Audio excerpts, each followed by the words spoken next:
Hello student, आज हम यहाँ पर बात करेंगे यूके ट्रिपल एससी का जो एलटी एग्जाम है और हम ये मान के चलते हैं कि जो आपका एग्जाम है वो आपका मिड जुलाई में जो है वो मिड जुलाई में आपका एग्जाम हो जाएगा। आज की इस वीडियो में हम यहाँ पे बात करेंगे वीकली शेड्यूल की, आपकी डेली एक्टिविटीज क्या रहनी चाहिए और आपका जो सब्जेक्ट वाइज प्लानिंग है वो सब्जेक्ट वाइज प्लानिंग आपकी जो है वो किस तरीके से जो है वो आपकी चलेगी। तो यहाँ पे अगर हम वीकली शेड्यूल की आपकी बात करें तो आपको जो अपना हफ्ता है, जो पूरा वीक है, उसको आपको कैसे डिवाइड करना है। आपको जो 4 दिन है उस 4 दिनों में आपको जो है वो नए टॉपिक पढ़ने हैं, ठीक है। उसके बाद जो बचे हुए आपके 2 दिन हैं, ठीक है, वो 2 दिन आपको या तो रिवीजन करना है या वो रिजर्व डे रखना है। रिजर्व डे का मतलब क्या होता है, जैसे आपने देखा होगा क्रिकेट में या कभी भी जो आपके इंटरनेशनल मैचेस होते हैं वहां पर अगर बारिश से कोई जो है मैच खराब हो जाए, उस दिन पर्टिकुलर डे पे ना हो, तो उसके लिए एक रिजर्व डे आपका रखा जाता है। सिमिलरली बहुत बार हमारे साथ भी ऐसा होता है कि हम प्लानिंग तो करते हैं कि हम 4 दिन जो है नए टॉपिक पढ़ेंगे, लेकिन कभी कभार किसी वजह से हम उन टॉपिक्स को कंप्लीट नहीं कर पाते हैं, तो उसके लिए जो है हमने इन 2 दिनों में जो है वो आपको रिवीजन या रिजर्व डे के लिए रखा है। लेकिन यहां पर मैं आपको बता दूं कि आपको इसकी आदत नहीं बनानी है। आपको यह नहीं सोचना है कि मेरे पास तो रिजर्व में आपका दिन पड़ा है, मैं आपका इस दिन नहीं पढ़ता हूं, वो आपका इमरजेंसी केसेस में है। उसके बाद हम जो 7वां दिन आपका है उसमें हम हाफ डे करके उसको आपका डिवाइड करेंगे। आधा दिन जो है वो आपको मॉक टेस्ट या प्रैक्टिस टेस्ट के लिए रखना है और जो बाकी बचा हुआ आधा दिन है उसमें या तो आप रेस्ट करें या फिर आप अपना जो पूरे हफ्ते भर को आपने पढ़ा हुआ है, जो 6 दिन आपने पढ़ा उसको रिव्यू करें और अगले हफ्ते की आप क्या करेंगे, अगले हफ्ते की आप प्लानिंग करेंगे। जो रिसेंट आपका पहला हफ्ता है वहां पे देखिए आपका 2021, 2018 और 2015 ये 3 पेपर आपको नेक्स्ट 3 दिनों, 3 जो हफ्ते हैं वहां पर आपको जो है ये पूरा का पूरा आपको वहां पे आपको करना है। तो इस तरीके से आप अपना जो वीकली शेड्यूल है उसको आप कर सकते हैं। देन फिर हम बात करेंगे आपके जो कंपलसरी जो डेली एक्टिविटीज हैं, ठीक है। तो वहां पर आपको जो है खुद के साथ पहले बातें करनी है। आपको जो है वो खुद को पहले क्या करना है, खुद को आपको मोटिवेट करना है। सेल्फ मोटिवेशन आपके लिए जो है वो आपको बहुत जरूरी है। इसके लिए आप क्या करें, अपनी ही आवाज में अपने को जैसे भी आप मोटिवेट कर पाते हैं, या एलटी एग्जाम निकालने के पीछे आपका क्या उद्देश्य है, जो वाई है, वो अगर आपका क्लियर होगा, उसको आप मॉर्निंग टाइम पे और जो सोने से पहले, जैसे आप सुबह उठते हैं या रात को सोने से पहले आप उसको रोज सुनेंगे, जिससे अगर आपके मन में कभी भी डिमोटिवेशन आपका आता है तो वो आपका जो है वो आपका खत्म हो जाएगा। आपको सेल्फ टॉक करना है, आपको जो है सेल्फ एनालिसिस जो है, सेल्फ एनालिसिस आपको करना है, ठीक है। और वहां पर आपको करना है कि क्या आप वाकई में तैयारी कर रहे हैं, क्योंकि बहुत बार हम झूठ बोल रहे होते हैं। हम फॉर्म जरूर भर लेते हैं, ठीक है, लेकिन बार बार बहाने देते हैं, ठीक है अभी इतना टाइम है या कुछ भी आप वहां पे आप कह सकते हैं, लेकिन आपको जो है खुद से झूठ आपको नहीं बोलना। तो डेली एक्टिविटीज में आपके पास जो है सबसे पहली जो एक्टिविटी आपको याद करनी है वो सेल्फ टॉक वाली जो है एक्टिविटी है। उसके बाद आपको क्या करना है, मोटिवेट खुद को करने के लिए आपको जो है वो मेडिटेशन करना है, आपको जो है वो योगा करना है और आपको जो है वो एक्सरसाइज करनी है। यहां पर ये क्यों जरूरी है, क्योंकि अभी आपके पास जो है एक बहुत लंबा टाइम है, ठीक है। लगभग हम 100 दिनों की अगर हम बात करें, अप्रैल का महीना, मई, जून और जो आपका जुलाई तक अगर मान के चलें, जुलाई से आगे अगर हमको टाइम मिलता है तो हमारे लिए वो बोनस टाइम है।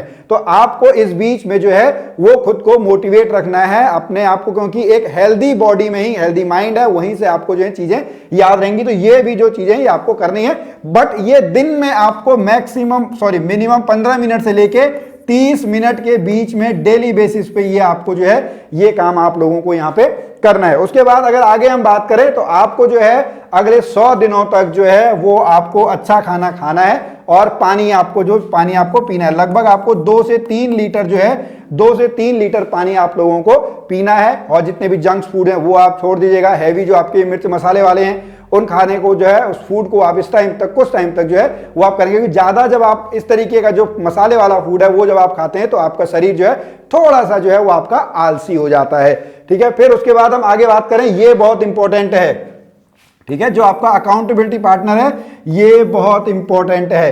अब अकाउंटेबिलिटी पार्टनर की अगर हम बात करें, आप उसमें अपने दोस्तों को भी चूज कर सकते हैं जो आपके साथ तैयारी कर रहे हैं, या फिर अपने जो परिवार में सगे संबंधी हैं उनके साथ आप जो है वो यहां पर उनको आप अकाउंटेबिलिटी पार्टनर बना सकते हैं।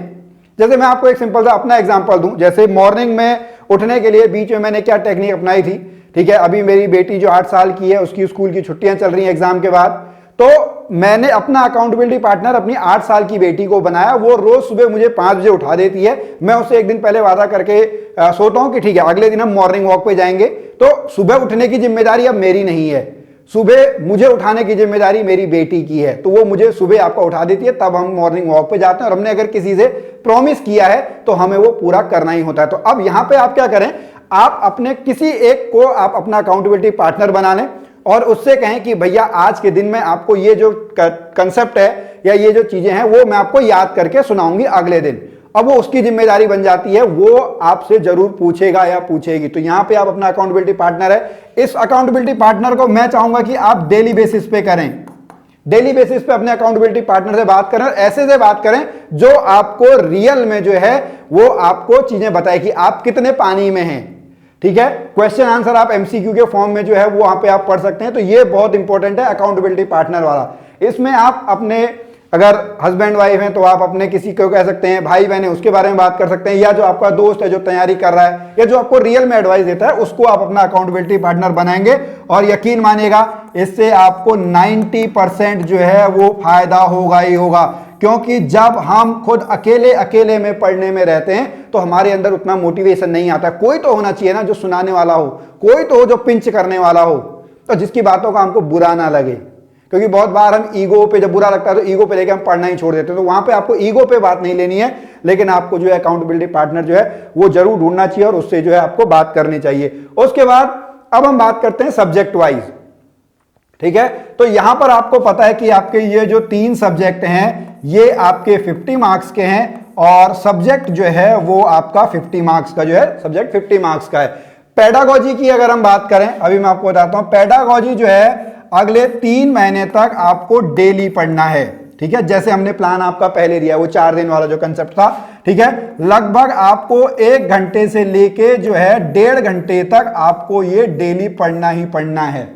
ठीक है, अब यहां पर अगर हम सब्जेक्ट की बात करें, ठीक है, सब्जेक्ट जो है लगभग आपको 2 से 3 घंटे डेली पढ़ना ही पढ़ना है। ये आप अपने हिसाब से जो है अपने हिसाब से आप देख लिया, सब्जेक्ट जो भी आपका हो, अलग अलग सब्जेक्ट हैं। ठीक है, तो उसको आप डेली बेसिस पे 2 से 3 घंटा आप पढ़ें। पेडागोजी वाला जो पार्ट है उसको आप पढ़ें, और रीजनिंग और इसके लिए, ठीक है, रीजनिंग और जीके की अगर हम बात करें तो देखिए यहां पे आपके टॉपिक्स की हम बात कर लेते हैं।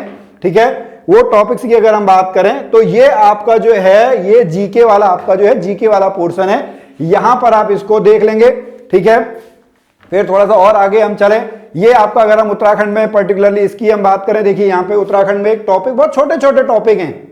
ठीक है, तो ये आपका जो पूरा टॉपिक है, अगर हम केवल उत्तराखंड की बात करें या फिर हम आगे आपका जो है ये बात करें तो जीके, और यहां पे अगर हम और आगे देखें जो आपका ये रीजनिंग वाला पार्ट है, रीजनिंग में अगर आप देखेंगे गिन के आपके जो हैं वो 13 टॉपिक हैं। कितने टॉपिक्स हैं आपके पास? 13 टॉपिक हैं। सीरीज जैसे है, कंटिन्यू फिगर है, क्लासिफिकेशन है, कंप्लीशन ऑफ फिगर्स है, ऑड फिगर्स है, फिगर मैट्रिक्स है, इसी प्रकार आपके जो हैं ये वर्बल वाले में है, अल्फाबेटिकल टेस्ट है, ये कुल मिला के आपके 13 टॉपिक्स हैं। तो यहां पर आपको क्या करना है,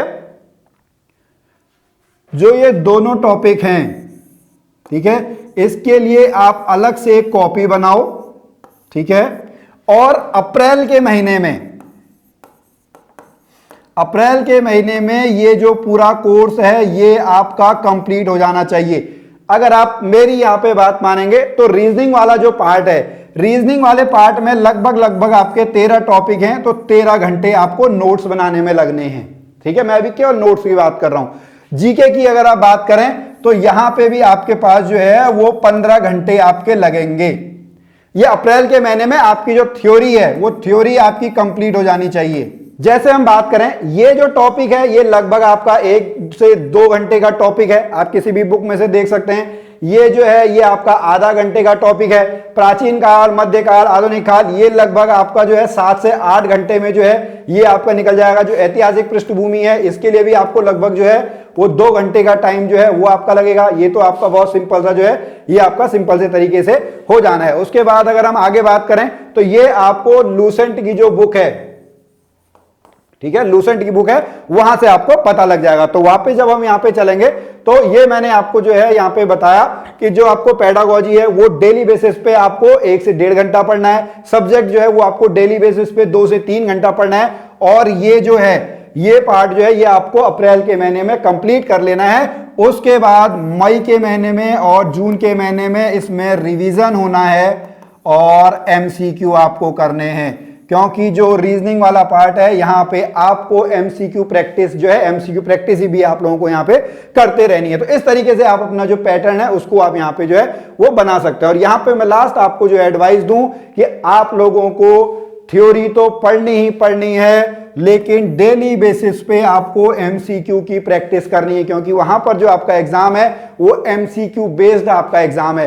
थ्योरी पढ़ने में हमको लगता है कि बहुत सारी चीजें मुझे जो हैं आ गई हैं, लेकिन जब वो क्वेश्चन के फॉर्म में आपका आता है तो वहां पे थोड़ा सा हम नर्वस हो जाते हैं। तो आपको क्या करना है, अपने दिमाग को जो है वो ट्रेन करना है, अपने दिमाग को आपका जो है एमसीक्यू के लिए जो है, एमसीक्यू के लिए आप लोगों को ट्रेन करना है। तो डेली बेसिस पे आपको जो है एमसीक्यू की जो प्रैक्टिस है वो एमसीक्यू की प्रैक्टिस आप लोगों को करनी है। तो आज